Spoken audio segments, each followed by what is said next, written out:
O Livro dos Espíritos. Questão 729. 729. Se a regeneração dos seres faz necessária a destruição, por que os cerca a natureza de meios de preservação e conservação? A fim de que a destruição não se dê antes de tempo.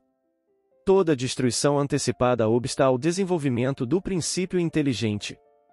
Por isso foi que Deus fez que cada ser experimentasse a necessidade de viver e de se reproduzir.